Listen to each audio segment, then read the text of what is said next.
iExplore. Hey guys, Lucas from iExplore here, and today we're gonna do Ricky versus Ricky.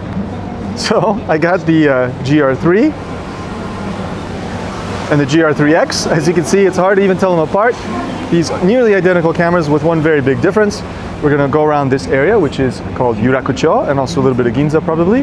Do some street photography with both of them, and I'll talk about the key differences, and of course, all the similarities between these two cameras, all right? But of course, please, if you can, check us out on Patreon, consider supporting the channel. You do get access to these videos a little bit early and ad-free, and potentially a map of Tokyo photo spots. Also, check the description for referral links, and if you like either of the Rickies and you want one, please consider clicking on our link to get one. All right, let's get shooting. All right, so we're gonna do some street, and it's kind of hard to use both of these. I kind of wish there was a right-handed version and a left-handed version. That would be really cool. Then I could actually, you know, double fist them. But yeah, we're gonna do one at a time. I'll probably start with the 40 because it's new, and to be frank, I kind of like it a little more. But as I'm shooting, I want to talk about sort of what I find to be the differences. I'll talk a little bit about technical things, but I'm not a reliable source about technical things. Guys, you can look that up on Ricoh's website, DP Review, wherever. For me, it's more about how you shoot, how you use the camera. That's what really matters. And that's what I'm gonna focus on in this video. So let's go this way. We're gonna head kind of away from Ricoh and towards Ginza. Actually, no, scratch that. I said this way, let's go this way. Along the train tracks here is pretty cool. And eventually we'll head over that way into the main Ginza area. So let's shoot something here. I love this stand. I mean, it's not nothing exciting happening, but I like how it looks in terms of the light. It's a lottery selling place. They sell lottery tickets here. Okay, it's not that good. Let's see if we can go back through this little passage here, though.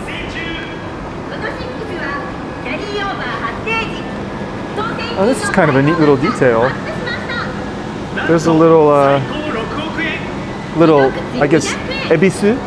Ebisu is a, you know, Buddhist, or no, Shinto god. One of the Shinto gods of luck, the 7 gods of luck. I think it's ebisu.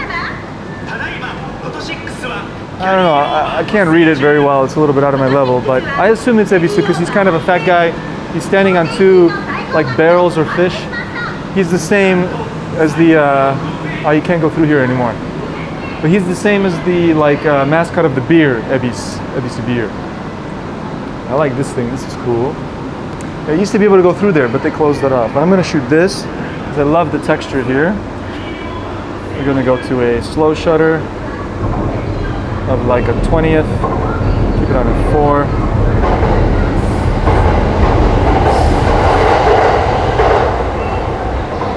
So this kind of shot is definitely better to me with the 40mm. And let's do that in this video. I'm going to try the same subjects with each camera. In fact, I didn't even think of doing that as we started. I was going to kind of shoot different things differently. But some subjects like this one, because it's not going anywhere, I can actually shoot with both cameras. So I'm going to switch cameras here. Okay, we'll try it with this one as well. Same setting, a 20th. All right, and obviously I get a wider field of view, okay, which means if I want a similar framing, you know, of course I can keep it at the same distance and get a wider field of view, of course, but I can also try to keep the same framing and then get a little bit closer to get a similar framing, and then we'll see how those look different. With something like this, I think the difference is not so noticeable, but it should still be. There'll be a bit of a different perspective because I moved the camera closer. And that's something that I've covered in a video recently, all about perspective in detail. And you know, this is a good example of that, except with 2 whole different cameras instead of just a zoom lens or different lenses. So I'm gonna put this one away. I'm gonna kind of be biased towards the 40 because it's new, and I quite like it. I really love the 40mm focal length. I think it's basically perfect for the way I like to shoot. So we'll stick with that. But like I said, I'll switch off. There are times where the 40 doesn't work as well, and I would rather be using the 28. Okay, let's see here.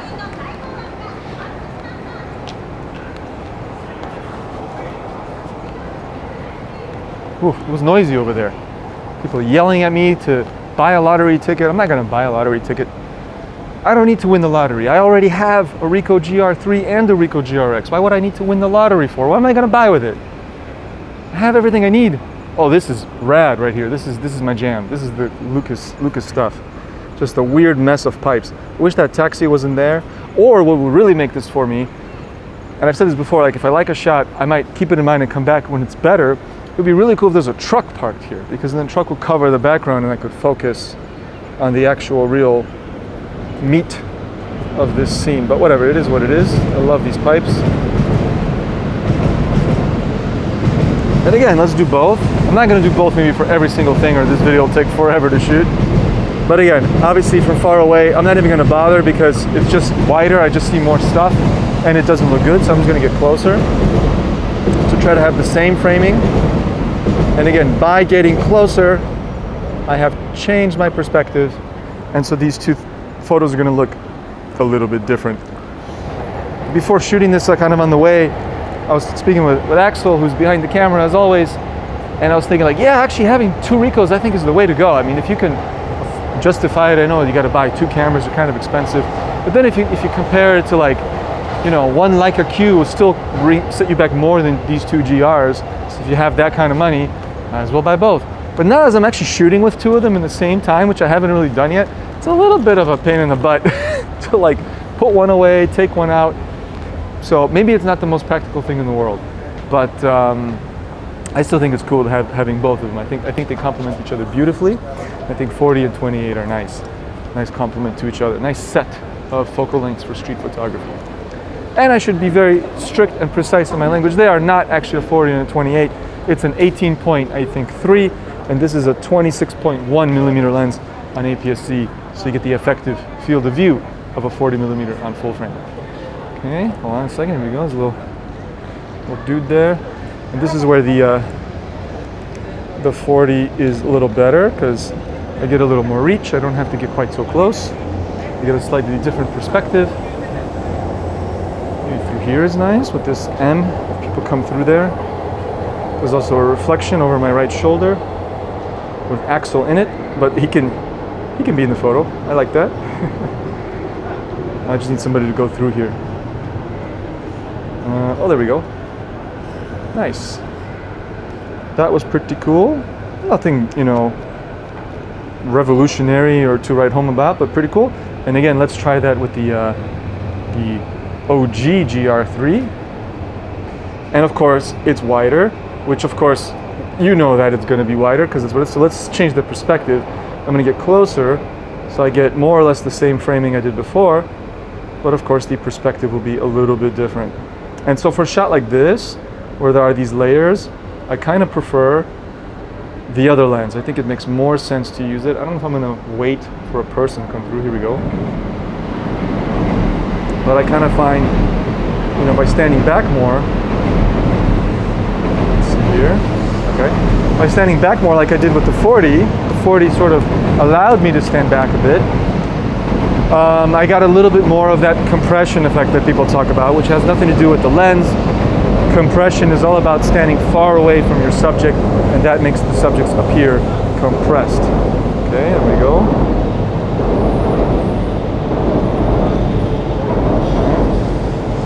There we go. Do I have enough time to do both? I do. I love it. Okay. Excellent. So how different are these? Yeah. They are different. We'll see on the screen how different they are. I know I'm not being precise. I didn't like frame it exactly the same with the two cameras in the moment there. But you know, I'm doing my best to just kind of show the differences. Essentially, you get closer with the 28, you know, the OG GR3. All right. So I kind of want to go to, yeah, there's a little passage here, but let's just head to Ginza. I think it's going to be not that interesting there in the daytime. It's better at night. So technically speaking, they are pretty much identical cameras. In fact, even in terms of weight, I think the new one weighs a tiny bit more. I want to say officially. I don't remember. Don't quote me on that. But in my hands, identical. You can tell that the lens is like a little bit thicker when it's closed. I don't know if that even comes up, but maybe let's, Axel, if you slow down and take a closer look, you see, like, you can maybe tell that the new one is ever so slightly thicker than the old one, right? Ever so slightly when the lenses are closed. But from the front, no difference. And then everything else in terms of the body is all the same. It's just this you know, the protrusion for the lens that's ever so slightly thicker. So if we couldn't see that perfectly, it's because it's very hard to see. It's so subtle, it really makes no difference. So they're identical physically. Sensor's the same, everything's the same, only the lens is different. So officially, on paper, everything is exactly the same other than the lenses. And Ricoh on their website doesn't mention anything about like autofocus being different. I'm sure it's the same system or whatever. But I feel like there's a slight difference, and it could be a bias, it could be just my, you know, like a placebo effect, or just my dumb luck that in those situations it was focusing differently or whatever. But I feel like the new one, the GR3x, in low light situations especially, it's a little bit snappier and a little bit more accurate in the autofocus. Again, I could be totally wrong, and maybe we'll do some tests as it gets a little dimmer out here. It's already kind of blue hour. Maybe we can actually see if it's hunting a little more on the GR3 OG versus the GR3x. In any case, the difference is subtle, but I do have kind of a theory about why that might be the difference. And in general, because I'm not an expert in optics, so take everything I say next with a grain of salt. But my understanding is they're both f2.8 lenses, but this one's a bit longer. So if we do f over 2.8, the resulting aperture is slightly bigger on the new lens, right? Because it's a longer focal length. You're using the same ratio, 2.8 for the max aperture. So you get a slightly bigger aperture overall physically in the lens. The lens doesn't seem to be much longer physically. So in theory, I mean, again, this is where I could be totally wrong, and somebody in the comments, please feel free to correct me. I am not a total expert on the optical aspect of lenses and all these things. But my understanding is that this lens should be collecting a little bit more light than the other lens, just a little bit more. And perhaps that extra light helps it with autofocus, for example. Maybe it keeps the ISO a little lower on average by maybe a third of a stop or something. I don't know. Could just be the lens construction, but I do just feel like it's ever so slightly faster and more accurate for AF. But maybe we'll do some tests, as I said. We'll see. Let's see if we can find a good location to try that. Beautiful atmosphere out here today. Wow. Look at that. Gorgeous. Let's see if I can get a shot of this that's cool. That makes sense. And so let's see, for a shot like this, the 40 version was good. It's fine. Let's see this way as well as these buildings. It's not bad or anything, but I do feel like I just want to see a little bit more. So I'm going to switch and try the other one. Pull my shorts up because the extra camera in my back pocket keeps pulling them off. There we go.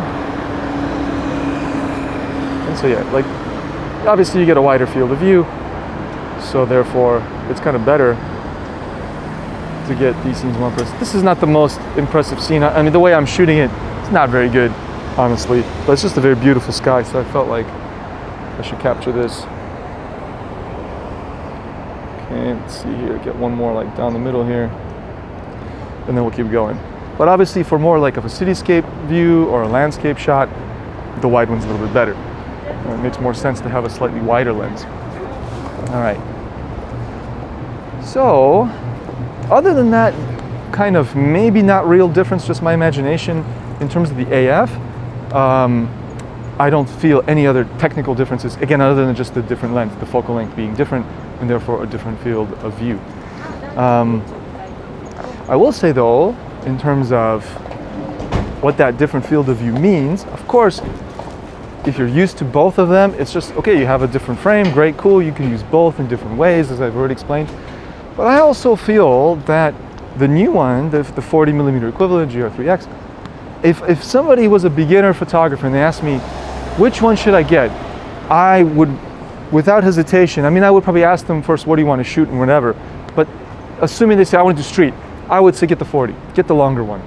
And the reason is, I find the 28mm focal length or that field of view, I mean, I love it, I love using it, but I find it a little bit challenging to use. It's not an easy focal length to work with for a number of reasons. One, it kind of forces you, if you want to get a photo of people, you got to get closer. And that's a little bit tricky, right? A little bit scary. Let's go that way. There's a building I want to check out over there. Although first, maybe let's shoot something here. I like this wedding dress in the window with the weird mannequin. And you see here, I got the 40. Do I? I don't even know which one I have. I'm losing track with all the chatting and explaining. But yeah, so I have the longer lens, and it's better for this scene because I'd rather stand farther back and not get too much of it. Now let's do, oh, here we go, lady in a kimono. That's nice. Ooh, come on. And you see here for a moment, the AF did kind of go crazy. That's probably just my fault because I wasn't ready, but I got it, and it nailed it very quickly. Let's see, is that one sharp too? Yes. Quite high ISO because, like a bozo, I'm on f8 because I'm explaining and chatting so much I left out on the wrong aperture. Should have been on 2.8 for this, but it's all good. I got a photo. It's a bit grainy because it was on f8 and the ISO was 6400, but it's fine. Not a big deal. Okay, so in this case, it's focusing, you know, as it is. It's kind of hard for you guys to see. Let's see how the other one does in the same scene. This is already getting to be kind of low light. Again, I'm going to go to 2.8. And in this case, I mean, they're just as fast. But let's get a little closer because I want a similar framing. Let's try focusing on something a little bit more weird. Yeah, like in there in the shadows. The 28 struggles a little bit. Let's try this one again. I'll stand back a little bit. Of course, there's fine. There's good. Yeah, so let's keep going, but after testing it just now and trying focusing on different things in this dark scene, honestly, they're probably the same. So maybe it was just my imagination. So I kind of maybe have to take it back and say that really the AF is not any different. And that was just pure speculation on my part. Maybe just luck. But it goes to show you that they're both really good because this one felt fast and the other one is just as good. But anyway, what I was saying about focal lengths, this is more important. So all the technical stuff I wanted to get out of the way because the more important thing is, oh, I'm going to shoot this, is the focal lengths themselves and how they affect how you shoot. So what I was saying is that the 28mm focal length is just ever so slightly trickier to use in many ways because it forces you to get closer, or if you don't get closer or can't get close, you get a lot more stuff in the frame. So you have to figure out how to frame it. I think a 40 is a little more natural to use. It's easier to just focus in on simple subjects, individual subjects. So I would venture that it's kind of easier for a beginner to use. Also because it's a longer focal length, if you want to do like a portrait with a blurry background, you can much more easily do that with the 40, with the longer lens than the shorter one. All right, let's see. Get a similar shot here with the 28 version. Again on M mode. And so what I find when I'm doing scenes like this with the 28, I often have to aim quite a bit upwards, right? Because I don't want to get too much. If I just aim straight out, I keep the horizon, you know, in the middle of the frame, I get a ton of the floor because the lens is wide. So I end up aiming kind of up. And when you aim up from that perspective, you get converging lines, which usually I just leave, but sometimes I fix in post. With this, one more time, I don't have to aim quite as high up, right?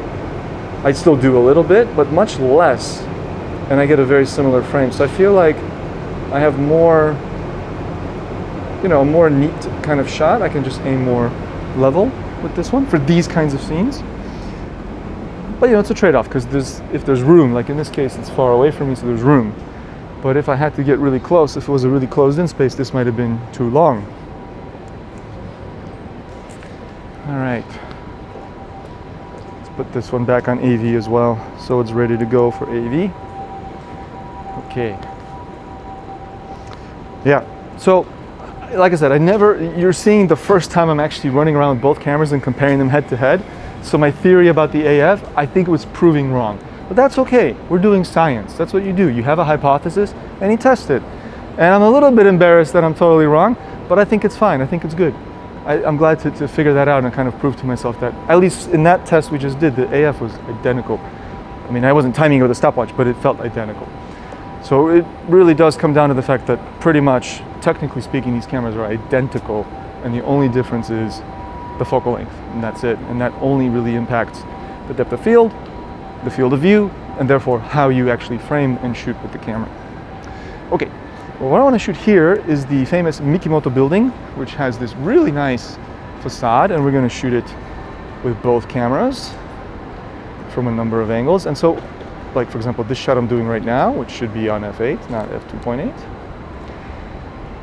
And let's go down to a 50th of a second. Let's speed it up to 100th just to be safe. That gives me 250 ISO, which is reasonable. So like from this position, it's kind of a weird framing, but I don't want to be, you know, on 28 because I think it's going to be a little bit too wide. But let's see. Yeah, I mean, it's not terrible or anything, but I get a lot more of this building on the left and on the right. So if I frame it the same way, I get something like this, which means I actually have to frame it more like this, putting my subject more on the extreme right part of the frame.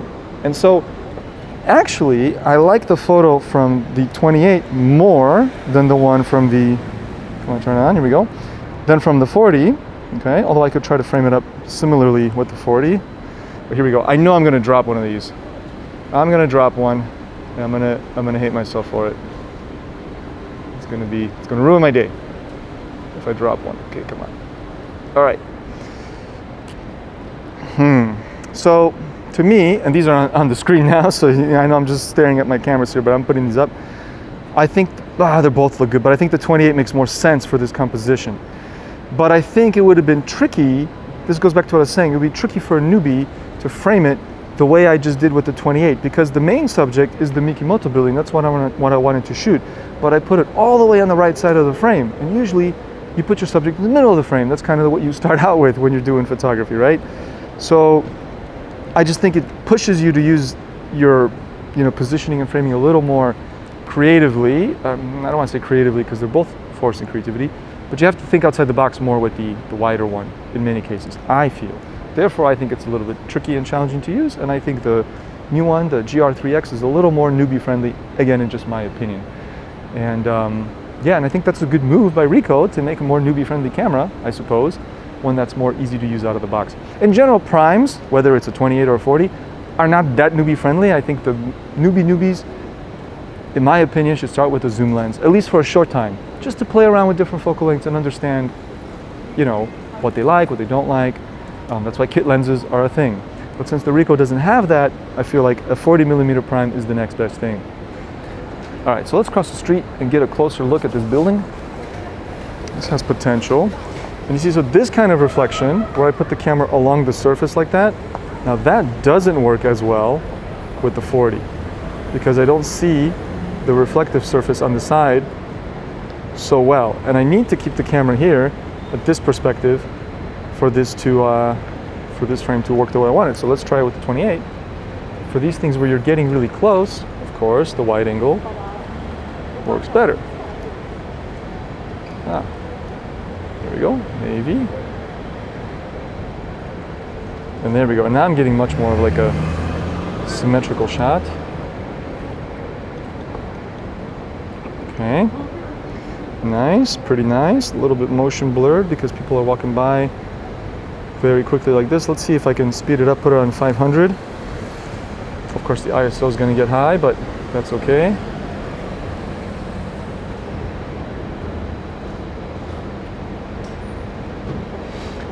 All right, and now, of course, there's nobody.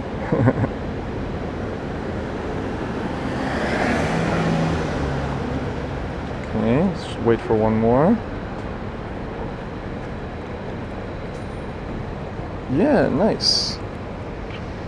Okay, so like I said, I think the 28 here makes more sense in terms of the field of view because of how close I need to be to this surface. So I guess, I mean, again, this is kind of obvious, like a wider lens, you want to work it closer, and a longer lens, you want to be farther away, because if you're too close, you don't see anything. And that's kind of what I'm proving here, or demonstrating, right? But let's try this one, and shooting through this phone booth.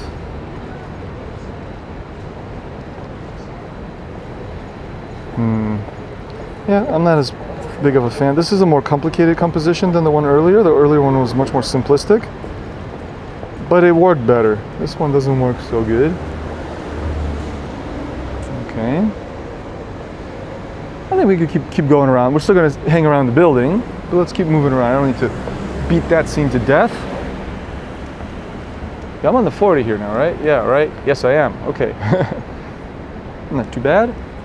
Let's try the wider one. I think that's going to be better for this kind of architectural shot upwards. I love how the clouds and the sky are reflecting in the building. It looks gorgeous. But I am going to try it from the corner here. And then we'll probably do it from across the street as well. Oh yeah. So a simple architectural shot just right up the main, like, you know, corner of the building here. But it looks awesome. Beautiful. And here, maybe the 40 will work well, because I really am most interested in that top part where the windows kind of blend with the clouds.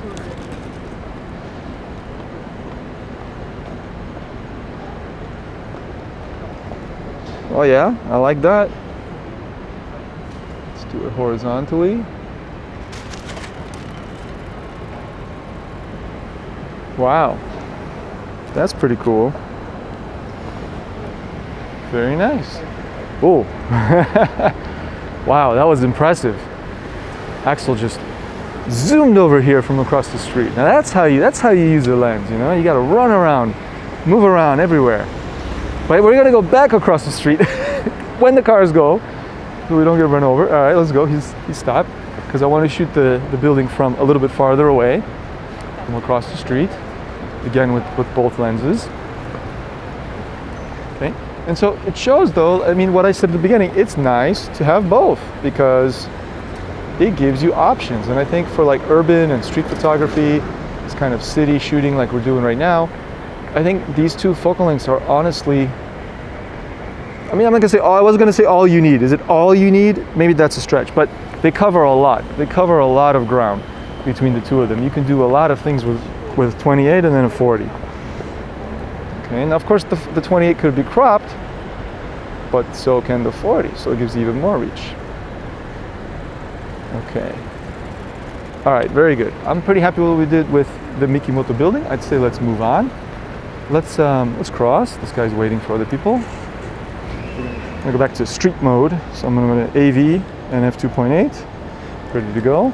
Do it on the other camera too, just in case. So it's ready to go. AV. What aperture? 2.8. Back in the pocket you go. I've never done this. I've never had two compact cameras and like trying to juggle them. I'm really scared I'm gonna drop one, but whatever. It's fun. All right, so we're here in the middle of Ginza and Chiodori, the main street. Yeah, beautiful time of day in a cool part of the city. Let's see. I mean, I said I want to go on the side streets, but let's do that. Let's stick with the plan. Really, any way we go will be fine. Oh, here's something cool though. Let's go back to M, and I'm gonna go to 50th. And I love how this texture here reflects the street. This is very abstract, but I love it. The people back there, you can just barely make them out that they even are people. And again, this is where the longer lens makes a lot more sense. The thing is, the street behind me is quite busy. It'd be nice to just have like a simpler scene with just one person and less cars.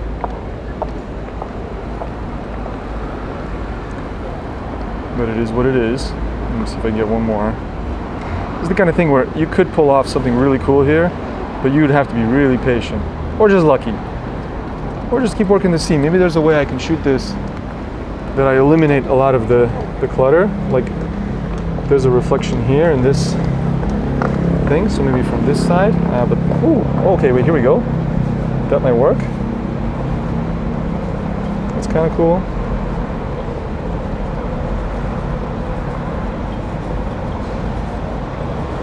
All right, nothing, no home runs. We're gonna go that way, but worth a try. And it's the kind of scene that's fun to play around with. This is, it shows you how well versed I am in this stuff. I think this is the Louis Vuitton store, and they always have a cool display. I gotta, yeah, I'm not like clearly, I'm not a fashion-y. Hold on a second. Here we go. There's a cool little composition here.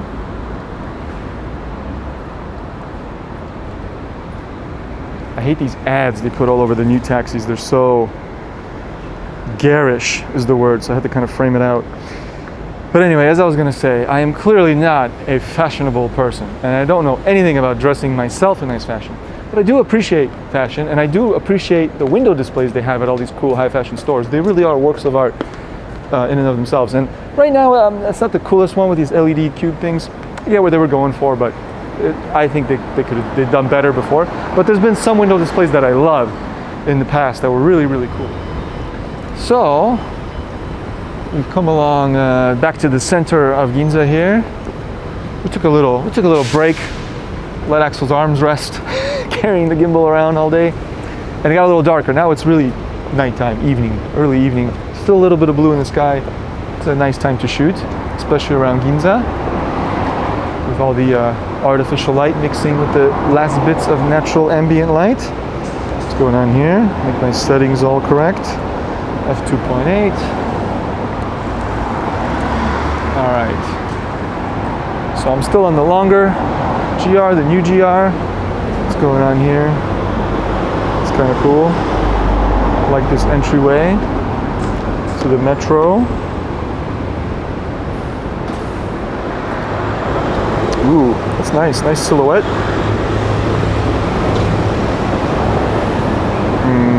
Let's slow down the shutter a little bit.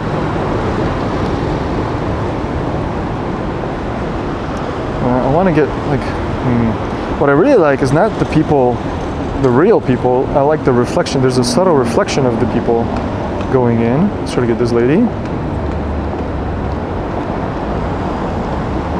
Nice, nice, very nice.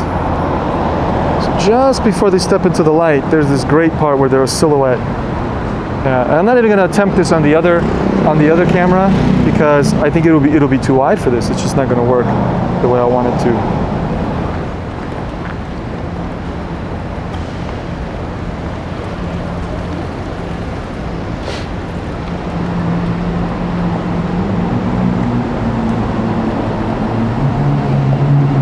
Nobody's going in there now, so we gotta wait. There we go. Well, of course I'm late. So I'm trying to not be in the way of people here. Here we go. There's some, but I feel like there's potential here, but I haven't figured it out.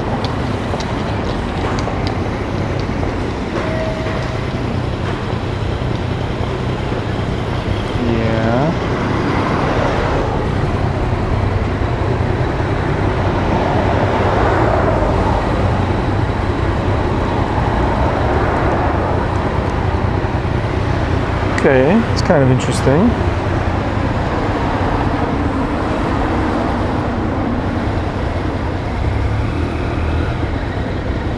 So I think this is where the other camera will do better, in fact, because now I'm super close. And also, I'm gonna go to 500th of a second.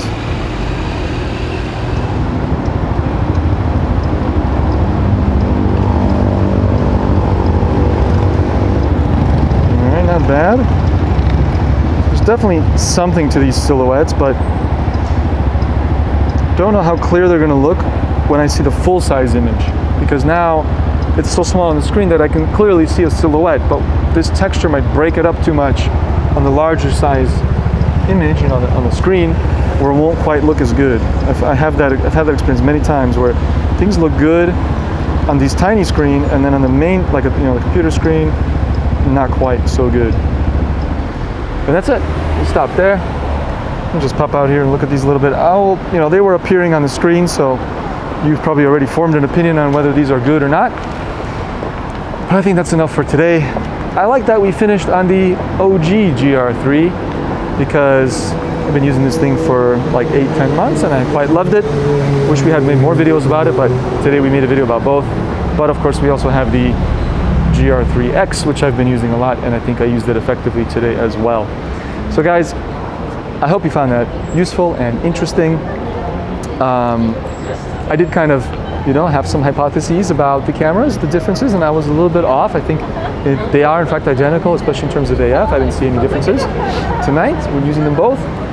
But I do stand by what I said, I think the new one is a little bit easier, more newbie friendly than the OG28 version, because I find this focal length just a little bit easier to get used to when you start out doing street photography. All right. Well, anyway, please, of course, check the description and check out our Patreon and click on some of those referral links. You know, I mean, I know it's an expensive item. You're not going to go out and buy one right now, but if you're thinking about buying a GR3 and you feel this video has helped convince you to get one or the other, please click on our referral links in the description. That really helps us out running this channel. And anyway, just the fact that you guys watched to the end and enjoyed this video is enough, though. So please also leave a comment and like the video. And any questions you might have, I will be glad to answer them. So thank you so much for watching. And remember, always challenge your eye.